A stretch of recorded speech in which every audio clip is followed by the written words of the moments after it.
All right. How are we feeling? How are we feeling? We're good? I didn't ask, and this was a very important question for me to have asked at the top of the program. Who's winning the World Cup? Who's winning the World Cup? Somebody said Spain? Somebody said France? Portugal? How come I don't hear anybody say like Curacao or something? I hear Ghana. Anybody else? The Brazilians. You guys sound a little bit hesitant. Oh, I'm sorry. Do we have any Brazil fans here? We all make mistakes. So we're gonna resume because we're not going to start with an argument about who is going to win. But before we continue, can I just say thank you to all of the commissioners within the BCJ for the hard work, dedication, and commitment day in and day out. Thank you for your service. So we are going to dive into our very first panel discussion, and the topic is looking at media as critical infrastructure, especially during what we call disasters or crises. We have a fantastic panel that we have put together, and I'm going to invite them to the stage. One of our panelists is virtual. We welcome to the stage Mr. Travell Mullings, Manager Acting Intermediary Relationships, Development Bank of Jamaica. Please make him welcome. Man, come out looking like a stepping razor, I see. Joining him, Dr. Patrick Prendergast, Director, CARIMAC.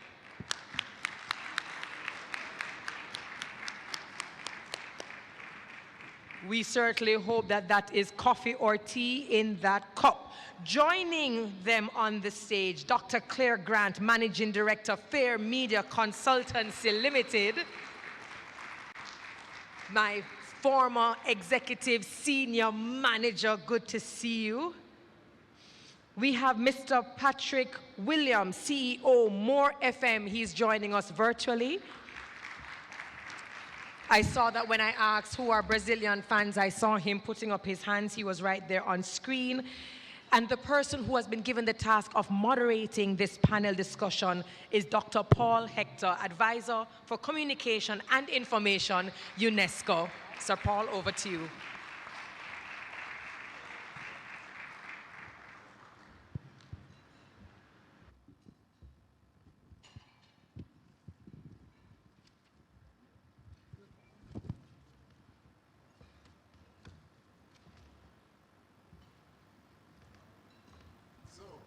Good morning, everyone. It's really a pleasure to be here with you to talk about media as a critical infrastructure. Maybe just to set the stage for us, what do we mean? What do we talk about? What do we mean when we talk about critical infrastructure? And very simply, these are the systems, these are the assets, facilities, networks, and services that are truly essential to the functioning, the safety, and security of any society. So, with that behind us, I'm really pleased to be here, and let me just extend greetings from my director, Mr. Eric Fault, Regional Director in the Regional Office of UNESCO for the Caribbean, who would have loved to be here, but unfortunately had another event. He sends his wholehearted support and greetings to the BCJ. The BCJ, as you would know, has been a very stalwart partner and supporter of UNESCO. We've done many great things on many fronts, media, in AI, and so forth. Now, let's talk about Hurricane Melissa. This is something which is still very fresh in all of our minds. And Hurricane Melissa, it was not just a meteorological event. It was truly a communication and information stress test. It tested our media houses. It tested our transmission systems. It tested the electricity and communication networks. It tested our newsroom flows. It tested community information channels.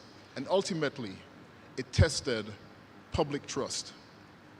Now, the evidence gathered by the Broadcasting Commission and UNESCO in a rapid response disaster needs assessment right after Hurricane Melissa, revealed the scale and scope of this stress. We saw that approximately 67% of media operators were only able to partially operate. We saw about 1 in 5 becoming non-operational. Some newsrooms, they actually lost contact with the fields that were out in the field monitoring the event. In some cases, no news for 24 hours, some even longer, up to 72 hours.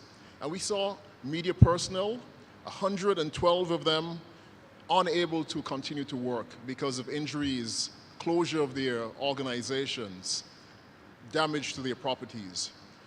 And these are not just simply statistics about the media sector and about this industry. They actually describe key interruptions in the flow of potentially life-saving information. Because during a disaster, people need to know where is the danger, where are the shelters, which are the shelters which are open, which roads are passable, is the water safe, where can I get assistance, and the many rumors, how do I know which ones are correct? And of course, when trusted information cannot reach people, or when communities who are affected cannot communicate their needs, the entire humanitarian response is weakened. And as we have seen in this research, the study that's coming out of it, we see 4 very connected lenses. First, the media has a role as a public lifeline. Of course, this means that the media serves as a key channel for sharing warnings, for sharing safety information, for telling the public about how they can recover. Secondly, we see that media itself is impacted by the events. So media itself becomes a vulnerable infrastructure. Transmission, of course, is dependent on towers.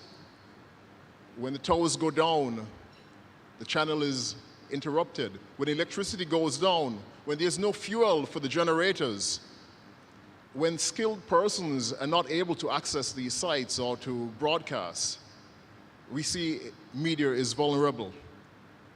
Media is also a trusted infrastructure, and that is because people require not only timely information, but they also need information that they can believe in.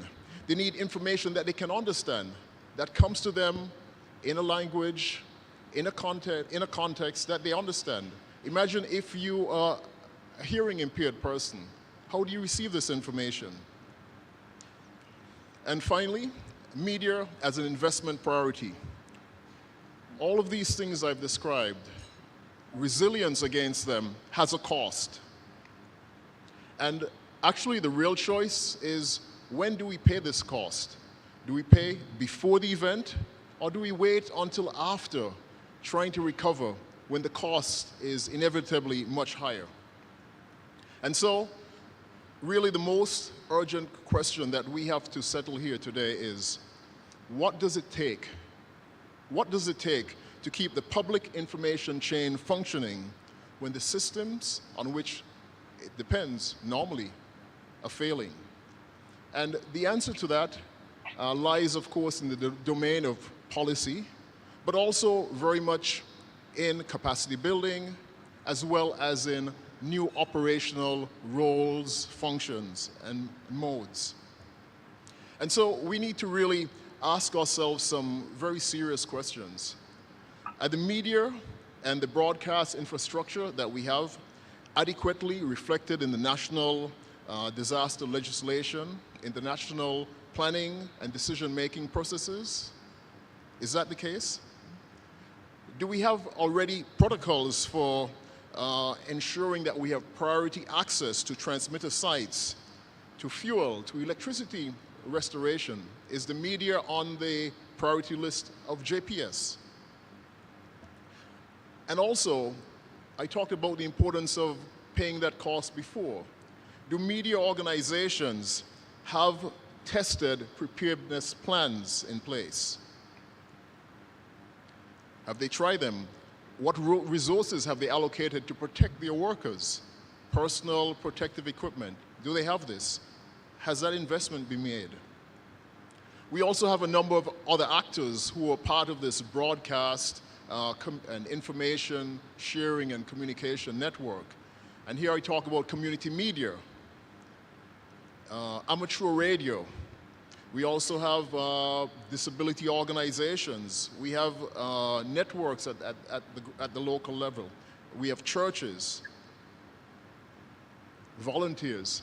Are they adequately integrated into this national disaster preparedness and response architecture?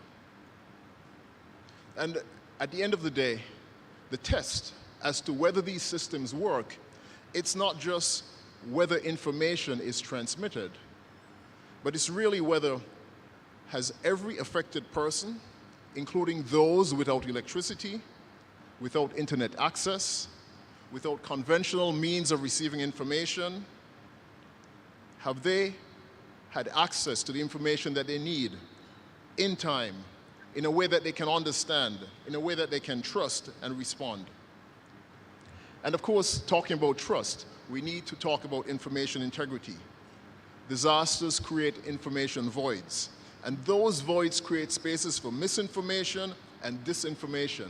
And that is where verification, for example, trusted journalism, accessible communications, information literacy initiatives that we just heard about, initiatives such as Truth Yard, this is where they really shine. We really appreciate their importance. And that is why they must be treated as elements of national resilience. Now, our aim this morning is a very practical one. We really want to identify and share with you some of what Hurricane Melissa revealed. Look at what it showed us. What were the things that worked? What failed and why? What are the things that we need to strengthen?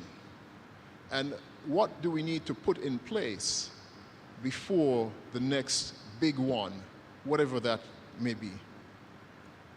And so, with the help of my panelists, we'll be trying to answer three very simple questions. One, what is it that must change? Who must lead this change? And given the time that we have before us, as you know, June 1 was the start of the hurricane season. So we're right in the thick of things. What can we achieve in the immediate and short term? And what are the other things that we need to look at for longer term planning preparation to make sure that we're more resilient? And also, we're not alone. We're part of the Caribbean.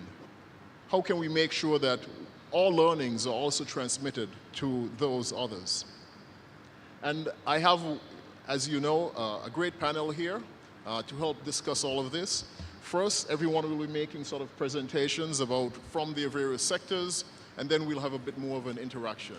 So I now call on Dr. Claire Grant, and from her vantage point as the consultant who led the follow-up to the work, the research on the post-Melissa impacts of media, she will be talking about the communication chain, where it came under pressure, what we saw, what were the surprises, what did we learn? Okay, thanks, Dr. Hector. The first and most important thing is just the issue of communication and information and the importance of this in life in general, but in particular during moments of a disaster. It's what's going to make things work or not work. And I might underscore by saying that if we think of everything in the entire world, personal issues, country issues, work issues, the problem is normally communication. It either hasn't happened, or it has been misunderstood, or a lie has been told, or somebody doesn't trust what they've heard. So underscoring that communication is critical to any area, and most importantly during the terms of disasters.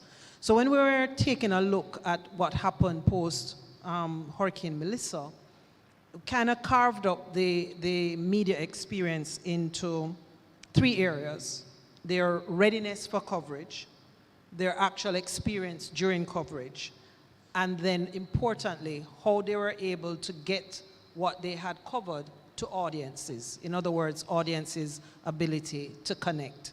And within that, we came up with a number of what we would describe as bottlenecks during the process. I just want to identify here in this first stage the things that struck me most that we do need to take a look at, and some of these are coming out of the post-disaster needs assessment survey that was done, spearheaded by the BCJ, and we were able to build on that. The most critical issue, and the word critical comes up again, because the broadcast infrastructure, the broadcast industry, is it recognized as a critical part of the nation? And it required an analysis about what actually happened for us to answer that question. Why? Jamaica does have a Disaster Risk Management Act, 2015. It's very complete in terms of what it wants to do and how it is going to perform during an emergency event. And that is also bolstered by another very important document, a comprehensive disaster and risk management policy and strategy spanning 2020 to 2040. Fantastic documents covering everything. But then what actually happened during the hurricane establishes that there is a difference between what we want to happen and how we expect it to happen. And this is primarily because the broadcast infrastructure, media, is not recognized as a critical part of the infrastructure during an emergency event or any other event. And so I would like to put that on the table, that that is something that must be addressed. What do we see as a critical problem? On the side, I think, of the administration and the framers of the Risk Management Act, they are very clear on what they want the broadcast media to do in the event of an emergency. However, I think there is a gap because it's not appreciated that the media itself will have been affected by this event and therefore needs to be treated in much the same way you would treat your public electricity supply or your telecoms, in terms of making sure that they remain able to deliver what you would like them to do as a broadcaster. Critical that we think needs to be done is that there should be, at this stage, a mapping exercise that establishes where broadcast sites are, towers are in relation to the JPS, in relation to the telecoms. That does not currently exist, and that is something that we think probably really needs to be done. Second thing that came up that I thought was a little scary, having worked in media myself as a reporter, but what you got back was that there was a fair amount of weakness from the reporters who had not experienced a disaster of this magnitude ever before. We take a lot for granted. In 1988, when there was Gilbert, which is our point of reference, I wasn't even in the newsroom. So I realized that it probably made sense that that reporters in the newsroom would not have had that experience. And what that meant is that there was a psychosocial impact on them. There was reports of people coming back shell-shocked, crying, not understanding what it meant to cover an event of that nature. And what that means is that we do have to strengthen training. I have Dr. Prendergast here as one of the media entities for teaching. The other thing that was striking, and this one is very important, technology is changing. There's a lot of things that are there now that weren't there before. And there is a reliance on modern technology to deliver certain things for the broadcasters. And we put aside other types of technology that probably would have been more resilient during that period. Modern technology in terms of the telecoms failed in that scenario. They are going to be putting in things to strengthen, but the research all over the world tells you that you are going to have a failure of the telecoms. And therefore, all the technology, such as handheld radios, ham radio operators, are very important. I also think that the issue with the deaf is something that we have to look at. It's a very small community. They're not going to hear anything. How do we make sure that there is a broadcast opportunity for them? Misinformation, disinformation is one of the world's greatest risks. It was brought up this morning during the issue of conversation around trust. I would just like to remind Dr. Leacock that Rihanna is a Jamaican, right? It is actually the ultimate example of what can happen with misinformation and disinformation. If you actually search about Rihanna now, you will see posts telling you that she went to a school in Jamaica and and pictures of her. Truth Yard was launched, and that was something that actually established how serious it is and how you have to be ahead of that wave of misinformation and disinformation. Finally, and I probably think the most critical, is that what the Hurricane Melissa uncovered is how an event like that could shut down a media house because of what is required outside of the actual damage that would happen. If the media house is going to remain on air, fuel generators, in this case, in some instances, fueling generators for 3 months. It's millions of dollars, and their ability to maintain that is very challenging, and in some cases, it will put a media house out of business. Those are the most critical things that I would have brought notice during the study. Thank you very much, Claire. Yes, again, all really key points. And what you said about the broadcasters, it really reminds me about that trip that I made shortly after Hurricane Melissa, along with yourself, Cordell Green, and several others, where we actually went to the field and we had the opportunity to see firsthand the impact that Melissa had on the media sector and, of course, on the communities on the whole island. And we have here with us Patrick Williams, and I'd like you to tell us, I think when I got there, you had just gotten back on air. And you experienced this, not in a study, in real time, actually. You saw what happened, you had to improvise, and I'd like you to tell us, from your perspective, in just about 3 minutes or so, what did Melissa demand from you that perhaps no planning may have prepared you for? Patrick, over to you. Good morning, everyone. And thank you very much for inviting me. What Melissa does for us is things that we did not prepare for. We did not prepare for a long outage from our main power suppliers, the JPSCO, for months. So what we did, we really have to improvise and get going. First of all, when I just got on here, we make our way to the site. That was the first thing, to check on the equipment, the links, and ensure that everything was still intact. Antenna was up, cables were in order, and signal was reaching the site. Antennas are in tune, and then we went to ensure that we have fuel at the site, which I have to give thanks to the JCF, because the site which I use is owned by the JCF, so we were able to be on here all throughout. If not, we would be off here for a long time. At our base, I have to improvise by using my car with an inverter to run the station for quite a few times till we were able to get our generator at the base up, because that generator went down a day before the hurricane. And we could not get parts for it during, so we have to wait until a couple of days after when we were able to get that generator up and running. So yes, that was some of the things that we didn't prepare for in terms of outage and also communication from our providers such as Flow, Digicel. They were out for quite a while.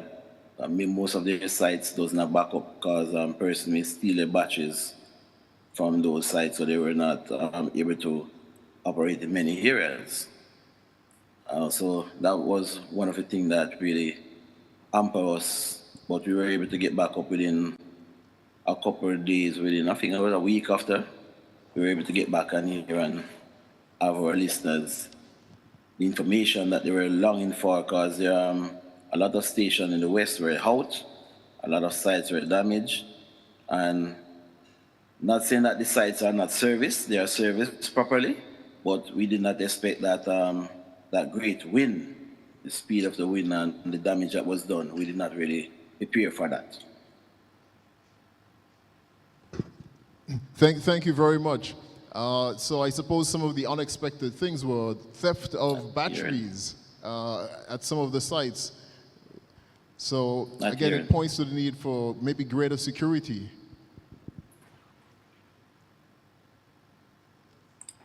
I didn't hear that question, Mr. Hector. I'm not hearing anything at all coming back. No, I was saying you shared that experience of, again, damage greater than you had anticipated, and also, of course, the additional challenge of the transmission sites, people having stolen batteries which have provided backup. So again, something that we need to think about in terms of the security of this media infrastructure. Yes. Yeah. And also, police were also stealing from sites as well. They were stealing fuel from most of the sites because they were out in darkness, and they also want to provide electricity for themselves. So they go where they know the electricity, where they know the ILR, and they will stole it for their purposes. IRFM lose thousands of dollars in fuel at a site in Westmoreland. It's the same. So I think one of the things that we are increasingly hearing is, of course, that the Caribbean, we are one of the most disaster-prone, if not the most disaster-prone region in the world. And so that means then that we need to think about this within our education system, within our journalism systems, our training, because our journalists are going to be tested in many ways in which perhaps the classroom is not yet preparing them.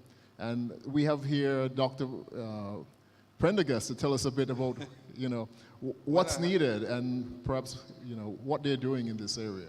I mean, there are a few points that I would love to raise, really. I think the important point Patrick made there just now speaks to something that I will always want to come back to, is the value of building relationships in the community that will actually help when you become, in a sense, disconnected. And we have to realize that, in a way, this is about life. This is about survival. This is about receiving the kind of information, critical information that would, keep life going.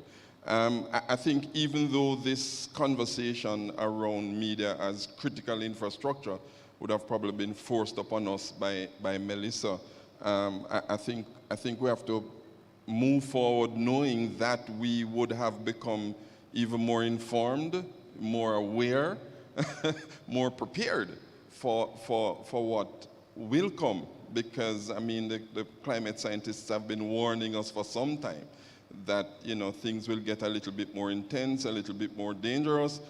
So we have to also consider that in building capacity, because the whole thing about it is that information and critical information, valid, credible information is part of that infrastructure that we're saying need to be recognized. So that, in a sense, I mean, access to reliable disaster information as an element of, probably we have to see it as one of those rights to life, to health, to survival.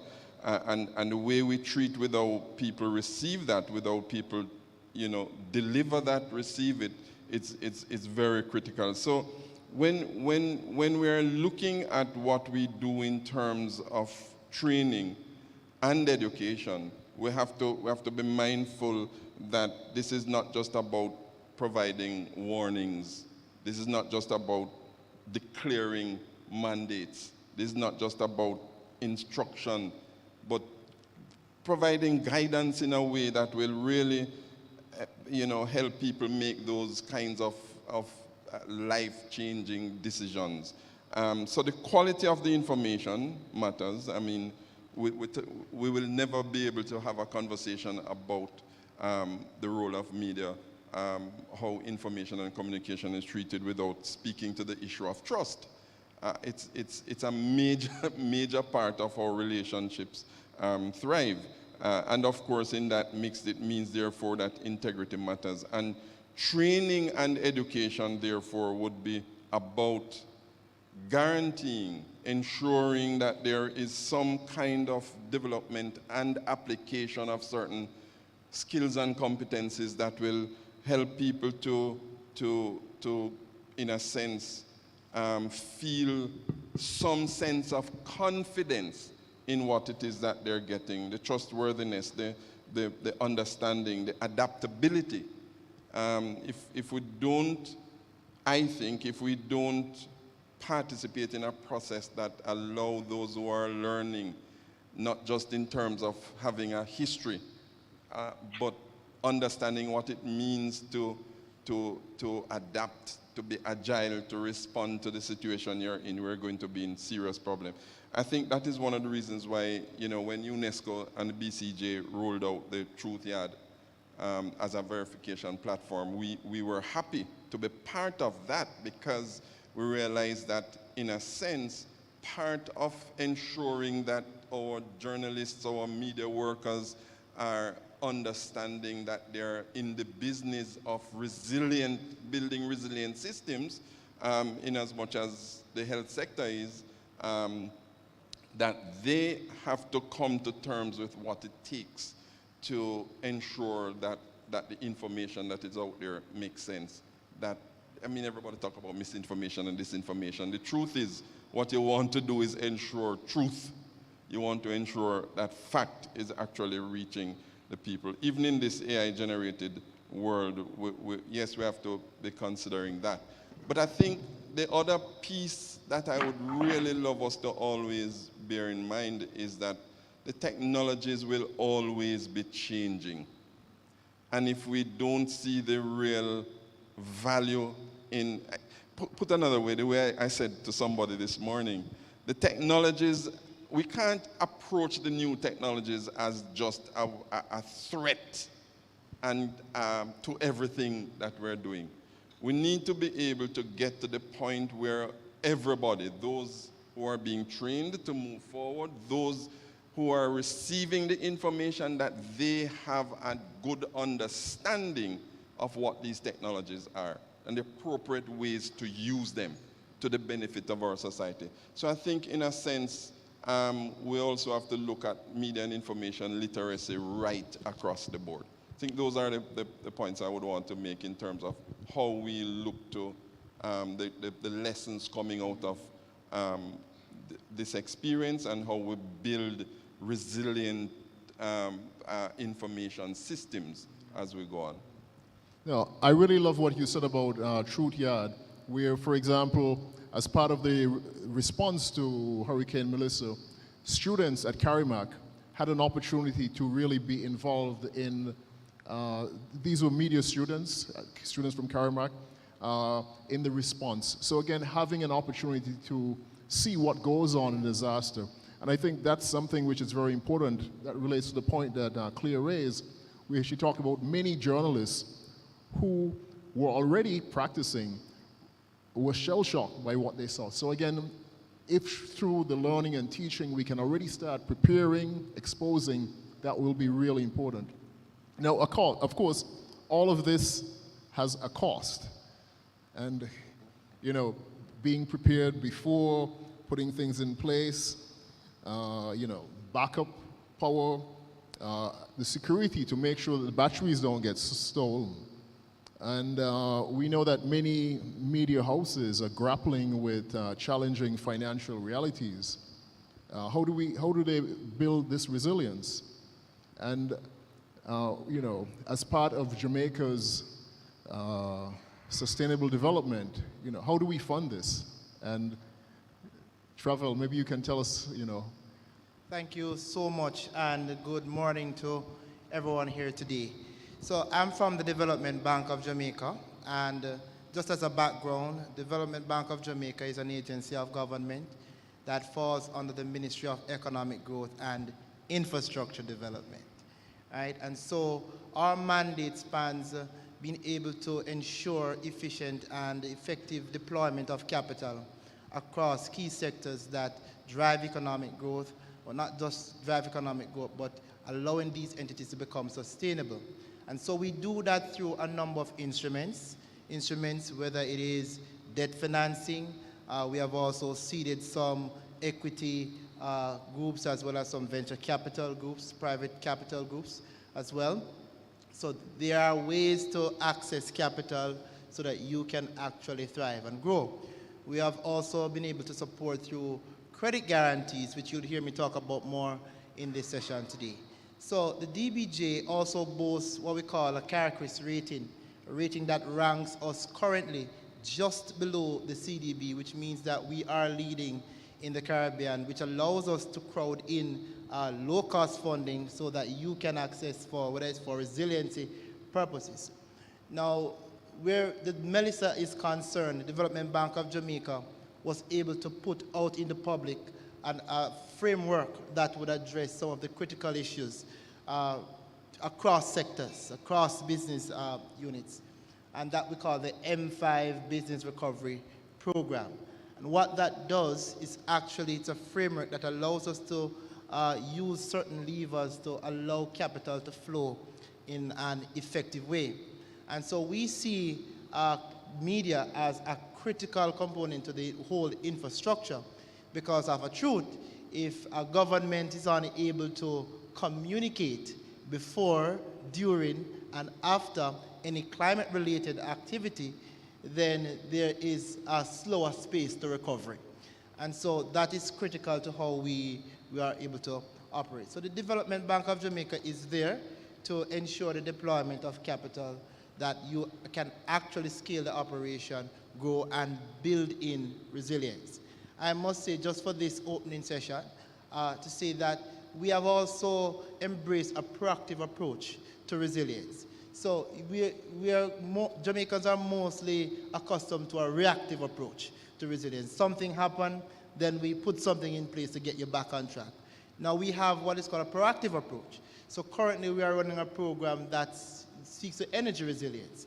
And so whereas persons are currently reeling from the high cost of energy to run their operations, some persons weren't able to operate during or after the hurricane because there is no power. And power is out for a very long time, and maybe some of us in Kingston were able to get through to stuff while those in St. Elizabeth are still struggling. So we are able to provide capital for energy resilience, whether it's your PV systems, your battery storage, to include security measures as well, or whatever sort of a renewable energy solution that is required to fuel the operation, lower the operational costs so that you can become more sustainable and build in resilience within your operations. So the Development Bank of Jamaica is here to provide that capital, provide that support so that you can ensure that you remain resilient. We operate through over 30 financial institutions in Jamaica. You can contact us directly where we'll be able to provide that kind of handhold guidance. I must also say, whereas there is an appetite for capital in a specific format, the DBJ is not opposed to having conversation on a high level to see how best we can create a best-in-class solution for entities such as the media fraternity. So we look forward to how we can provide support to you. So thank you very much. I think you've heard from various sectors different needs which have emerged during the post-Melissa experience. And in the same way that we talk about needing a village to raise a child, in the same way, if we want to build a more resilient and ensure that media becomes one of our key, it's recognized as our critical infrastructure, we have to draw on the various components that contribute to it. And so what we're going to do now in this section is we're going to have some questions, but then people can also jump in from their own perspectives to share, exchange, critique, add different viewpoints. And we're going to start with Claire. And Claire, you spoke a lot about the research. And we found a gap between the duties that have been assigned to broadcasters in the Disaster Risk Management Act 2015, updated in 2021, and what the disaster planners have envisioned and what the media operators can actually do. And what precise policy or administrative actions are needed to sort of remove, reduce, address that gap? Well, I think the clear thing that was there, as I said, the Act and the further strategy policy document, well written, covers all the bases, but the broadcasters are actually not at the table. True. They are not. There is a list, a steering committee that is supposed to, be looking at the disaster and planning for it. The broadcasters are not there, right? The BCJ is there, but the BCJ is not the active the entity that's on the ground. So that needs to be addressed. When the broadcaster is there will be a better understanding of what is required for the broadcaster to function in the lead up to the event, during the event, and most significantly after the event. I think what Melissa has also taught us is the issue of viability is a real thing. For the broadcaster, you are also at that immediate point affecting revenues. There's no more advertising that will happen or comes to the brand during that period. So when you think about how you're going to recover from it, you're going to get loans, you're going to go and pay them back. You don't actually get a return to normalcy until months after. One of the big costs for the broadcaster is keeping those transmitters up. They have to be fueled. There has to be some mechanism, if you understand that this is a critical infrastructure, to assist in the funding of fueling these transmitters. That is, as I said, if it's 1 week, but if you're going into 3 months, it is millions, right? I think the other thing that was clear is going into the last part of the phases, which is connecting audience to information. We have to think about resilient devices so that audiences can actually receive the information. So many people are going to be out of electricity. Well, they need to have a device that doesn't need to be plugged in all the time. We do know that there are solar power devices, there are solar powered radios that come with a flashlight and even a charging port for cell phones, but you need to think about that. What I didn't speak about before, though, Patrick Williams was on, radio is super central to this resilience plan. In the immediate aftermath of the event, phone is going to go. It's a given. Television is also going to go. We'll come back to why television does remain important, though. But radio will more than likely be up and people will be able to get it. For those of us in the room that do remember Gilbert 1988, a different technological time, but we will all remember Doreen Samuel's voice was with us right throughout that period. You felt comforted, you felt as if everything was going to be all right, and it was a very important thing for the mindset of the population at the time. So the issue of radio, and this is supported across the world by the ITU, radio is a critical part of the resilience component of managing the post-disaster event. I also would think that we would want to take a look at how, and this has come up recently, just thinking through what's the difference between how critical emergency and broadcasters are viewed in developed states versus small island developing states. And I think size is important, and we have to have a, what do they call it, a come to Jesus talk with ourselves around where are our fears around the media during the event, and recognize the significance and the importance of that platform to be able to say, well, those fears are probably not something that should be a part of our concern, that where media is going to be at that point. If we don't address that conversation in our minds, then we're going to have this challenge. Because media has to be at the table, and you have to appreciate that, yes, they do news, and every now and then the news story might not be what you would like it to be, but more significantly, they're able to let the populations know, don't drink water here, it might result in you getting some sort of illness. Don't go to these areas because the landslides and stuff. That has to happen. It's all in the same package, and so that issue of trust between the organizations now, I think, becomes central. We have to recognize it, acknowledge it, that it's a challenge, and sit down and work it through. Please, go ahead. Yeah, I think you raised some very valid points, and I think it brings out how we have been able, from a financing perspective, provide support to entities, and which would include media enterprise in terms of viability. Now, built within our M5 framework, it's not just a plain loan, but let's say a moratorium period, not just on principal, but also on interest. Because we know that the time to recover can take well over 1, 2, 3, 4 months, sometimes 6, maybe, depending on if the capital don't come in, you might not be fully up until years after.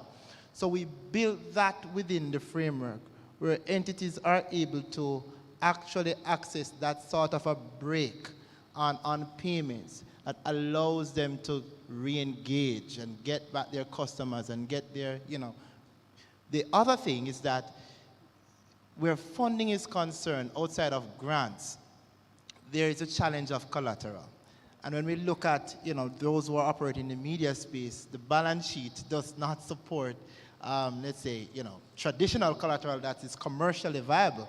You find now that the DBJ plugs that gap with what is called a credit enhancement facility. So you come to the bank, let's say for 20 million. DBJ is saying, hey, I will collateralize up to 80% of that so that you can access the money. So with the Melissa wiping through the Western Jamaica, some collateral are pretty much now non-existent. And that's where the support for that comes in terms of moratorium, giving you a break on principal and interest, and also stepping up to the collateral to sort of a de-risking the credit so you can also access the credit. We do get some grant support from time to time. It's good that I saw actually one of my grantees here this morning in this space. But we do get it, and when that happens, it allows you to bring the cost of capital down so you can actually grow. I think a big part of it really has to do with, it's a proactive ways in which we have to take on these challenges. That's one. So a lot of this, even though we say we're being proactive, a lot of it is reactive. But I think a big part of the challenge is even about recognizing the value of the media systems, wherever level they are. No, I'm a strong advocate for developing these systems at the community level, because very often that's where we have the largest and greatest impact. And when I say communities now, I mean right across the country, not just those that are marooned, but there is a way in which we still operate in a world where people feel as though they must be in charge and in control of the way information gets out. So if we reorient ourselves towards saying, there is a point at which we have to think about funding, we have to think about budget, we have to think about the cost. Yeah. But there is also, there in moments of crisis, in moments such as we saw with Melissa, there are times when the most important thing ought to be, what is the value of the information that we're sharing to make people actually feel safe, remain healthy, feel secure, right? What's the quality of that information? So it's not about who is in control of the information. And so in planning, therefore, we have to place information sharing and communication in its truest sense as a priority, not as a way of getting by. So what I'm hearing then is that you talked about collateralization, and we're hearing that media also offers non-financial types of value relevant to communities which are not on the traditional, let's say, profit and loss balance sheet. So I think that points to a need for models that sort of address those types of intangibles. What I'd like to do is, we have someone who's been on the ground, you know, really touching and interfacing with those types of issues. So I want to call Mr. Patrick Williams in. You work very closely with communities. You would see all of these issues around costs that we've been talking about. Maybe let's hear your thoughts on those, please. Thank you very much. Currently there's 10 community radio stations in Jamaica operating right now. And for the community level, we operate at a loss because we don't gain from serving what we do in communities. For example, like the traditional radio stations, they go for profits. But for community radio, we go for information, entertainment, educate, sharing our culture from wide and within the communities. So we are currently, with our situation, we are basically strapped for cash. Because if we don't have like a good donor or support the team to or somebody who say, listen, I love what you guys are doing, and I want to give you guys maybe a 50,000 or 20,000 to continue the operations that you're doing. We would basically be at in the wonderland, wondering what next for community radio. So we have to be creative in all that we do. And as we said, we do it not because of profit, but because of keeping our communities and our wider listenership informed to give them the correct information. And even sometimes thanks for Truth Yard, right? We give thanks to Truth Yard and also BCJ, because those are some of the entities that we piggyback on to get proper information to know that what we are sharing to our listeners is indeed correct and not like for some persons who are sharing false information.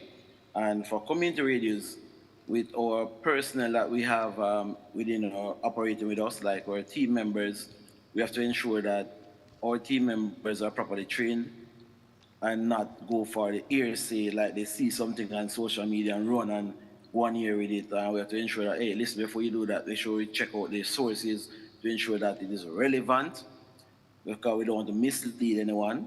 So we have to do more research. And it is rough on us, but give God thanks, we're able to do what we are doing.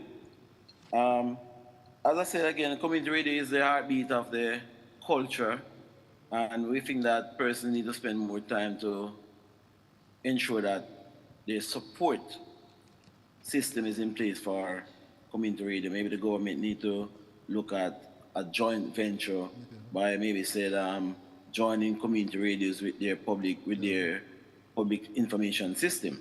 Set up a system where community radios are in their mailing system, because a lot of community radio stations are not in the government mailing system.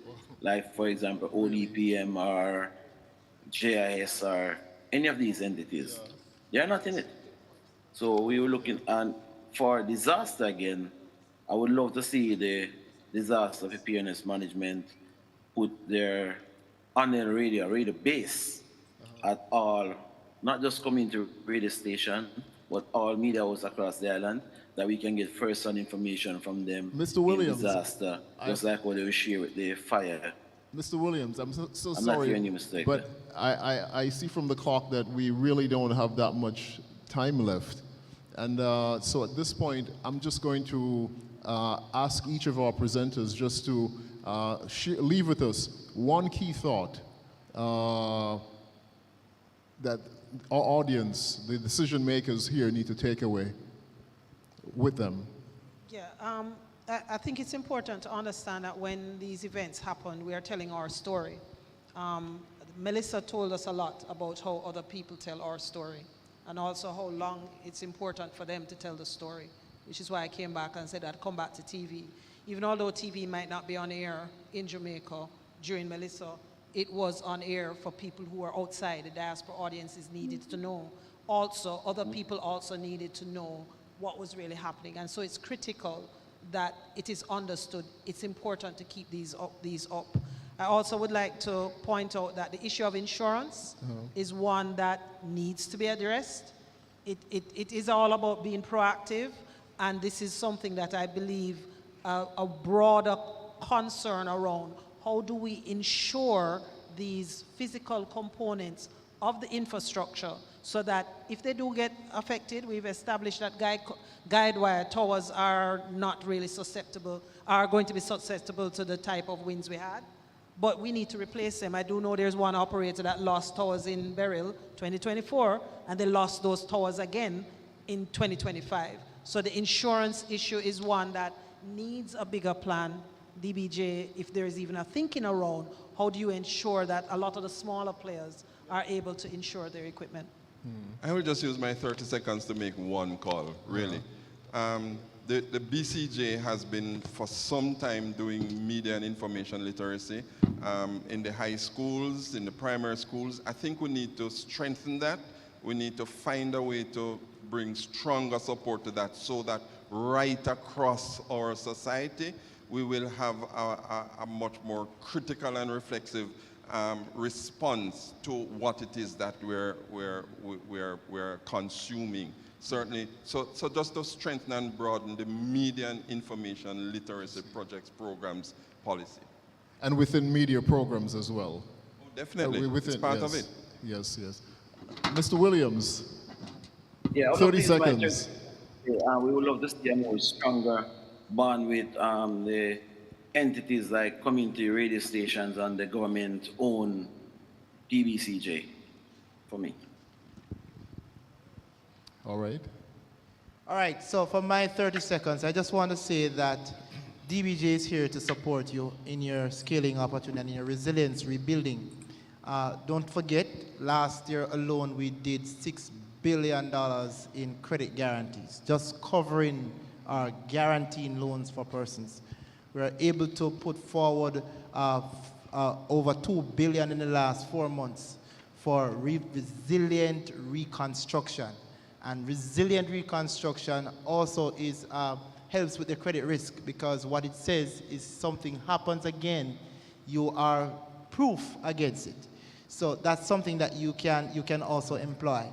Now, there's a lot more I could say about the Development Bank of Jamaica, but just to say that where your capital needs are concerned, you can reach out to us and we'll be able to give guidance and direction to you. Thank you all. At the beginning, I posed 3 questions. I asked, what must change? I think from the various perspectives, I think you're a lot more sensitized to why media needs to be seen as a critical infrastructure.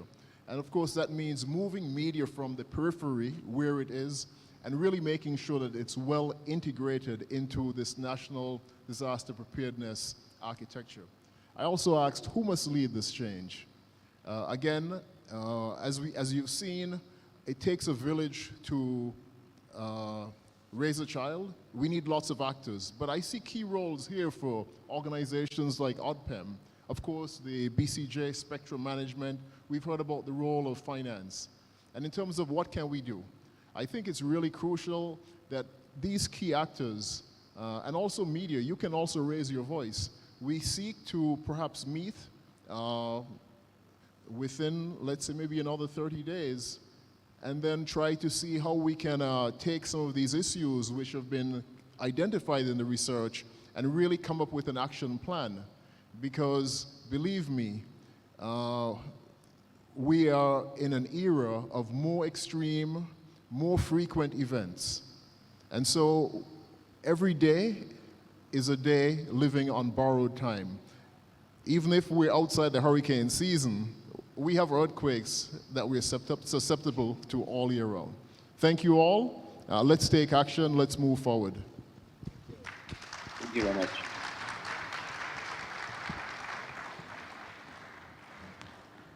Thank you so very much to our moderator as well as our panelists. Fantastic conversation looking at media as a critical infrastructure. What are their challenges? What are the things they need to assess? What are the things they need to put in place? And of course, the collaborative effort with partners such as the DBJ that could get them future ready from an infrastructure standpoint. So we're going to go into our second panel discussion, and the topic is digital futures, adapt or perish. Will the broadcasting industry exist in 2030? That is the question. But before we do that, we have a pre-recorded video from Mr. Christy Swords, senior media executive with over 20 years experience in UK television. And we want to hear his perspective, and it would be the perfect segue into our panel discussion. So this is Mr. Christy Swords. Kindly turn your attention to the screens. Hello, my name is Christy Swords. I am the founder of Swords Consulting in the UK. I worked at ITV, the UK's largest commercial broadcaster, for over 20 years in a variety of senior roles. And since leaving ITV, I've consulted for a number of media companies, broadcasters, transmission providers, and others on challenges, in particular in connection with the digital transition. I think the main challenges I would pick out in connection with the move from linear established broadcasting to the new digital approach is really there's twofold. The first is that whilst we know the destination, we know we are heading to an all IPTV future where linear channels as well as VOD, as well as catch-up, as well as SVOD are delivered through the internet directly to your television set as they are to your computer and other devices. That is the ultimate destination. The challenge is the transition, how long it will take, the pace of that transition, and whether it plays out differentially for different groups. I think we're seeing two particular phenomena. Now, I think this applies to the UK context, but I think it applies more broadly. First and foremost, you have the fact that viewers increasingly have a foot in both worlds. So they may have subscriptions to Netflix in the UK, they may use VOD services like BBC iPlayer or ITVX, but at the same time, they still have a foot in the traditional established linear broadcast for their live viewing, in particular for sports. World Cup at the moment is predominantly being viewed via broadcast rather than online. So these households are, as I would call them, hybrid households. They're not fully IPTV, they're not solely broadcast, they are a mix between the two. And that is not some temporary phenomenon. That is not something which will pass in a matter of months or years. Actually, that is, for many people, quite a nice best of both worlds approach. They prefer to watch live via broadcast because there's no time delay, there's no interruption because of signal drops, there may no Wi-Fi issues, etc., etc. For example, the World Cup is a classic example. People like to watch that live. They don't want to watch it with a 30-second delay via the internet where they can hear the roar next door as the goal is scored 30 seconds ahead of them watching it. So they like to rely on broadcast for live, but at the same time they like to supplement that with box sets from Netflix, with catch-up from BBC iPlayer. And that is a very kind of stable, satisfactory existence for many households. They are not itching to get to an IPTV only status.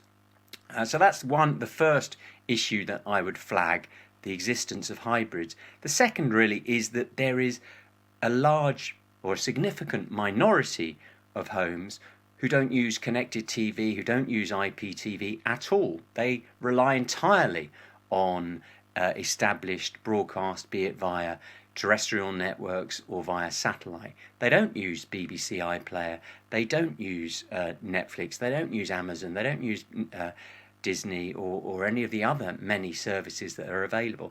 Now, often that is a question of economics, that they simply don't have the wherewithal economically to fund subscriptions not only to those services but also to broadband, which in a UK context it may be costing you around $50 US dollars equivalent per month, so a significant sum over the course of the year. But for other homes, it's because they may be older viewers who are not as comfortable with watching via the internet. They're very used to the EPG, or the electronic program guide, the remote control that they have spent the last several decades using, and actually they're slightly intimidated by the online, and frankly they don't feel they need it. And again, whilst that cohort is reducing in size over time, and obviously there are demographic changes, and that most of that cohort would be older and socio-economically poorer than the UK average, it's not a trivial number of people. It is still measured in the hundreds of thousands, if not millions. And therefore, because of both of these challenges, the idea that you could simply switch off traditional broadcast, as is being talked about in the UK context and elsewhere, and simply rely on IPTV, that has real dangers in terms of public policy and what it will mean for those homes that I mentioned. Because obviously if you're a hybrid home and you have VOD but you also rely on broadcast, if the broadcast signal is switched off, you may need to get a new set-top box, you may need to get a new PVR, you may need to upgrade your broadband because suddenly you're having to rely on it for maybe 5 times as much viewing, your speed may not be adequate, you may be subject to data caps. So you're going to have to take action to accommodate the switching off of broadcast. And of course, for those households that aren't connected at all, well, they're going to need to get online, they're going to need to get a broadband connection, they're going to need to connect their TV set, they need to get used to digesting content via IPTV rather than broadcast. And that's also going to take money, because a lot of these households will not be able to afford that. They do not have the economic resources to fund $50 a month, over $500 a year. And of course, as well as just the technical and the economic challenges you've got there, you've got very significant policy ones, because in a UK context, the BBC is the publicly funded public service broadcast, still accounts for a large, significant share of viewing, both live and via VOD. Traditionally, to get the BBC content, you had to pay a BBC licence fee. It's around £180, just over $200 a year. But now, actually, to get BBC content or any broadcast content, you will have to have a subscription at the very least to broadband as well. So that may be another $500 a year. So suddenly the kind of minimum entry price for broadcast in the UK will be trebled or even more. So there's a very, very important philosophical challenge, if you like, that actually your ticket to entry in public service broadcasting terms has suddenly become much, much more substantial. And with all of these thorny questions, the debate is really unresolved, and therefore the timing over when you might anticipate switching off broadcast networks. Is it the end of this decade? Is it the decade beyond that? Are we well into the 2040s? This is a really live debate, and actually I think it's quite difficult to imagine us resolving one way or the other. My own personal view, and that of some of the companies I'm working for, is that actually we should proceed with some caution in this area. That, if we move too far ahead of the pace of all of the viewers in our society and all of the poorest and the oldest in our society, you face a very, very challenging thought that actually you might cut off people from television altogether. And by the way, it would be those people who, in a UK context, depend on TV most. The older viewers tend to watch a lot more TV than the average household, and so do those on lower incomes. So this is really the debate that is raging in the UK context at the moment, and I think it has parallels well beyond the UK in Europe and elsewhere, and is a real challenge. But how do we navigate this transition? We know it is happening, but the pace and when it will complete are really open questions, and ones where we really, really need to make sure we get the answers right, or broadcasters, media companies, and indeed politicians will all potentially pay a heavy price.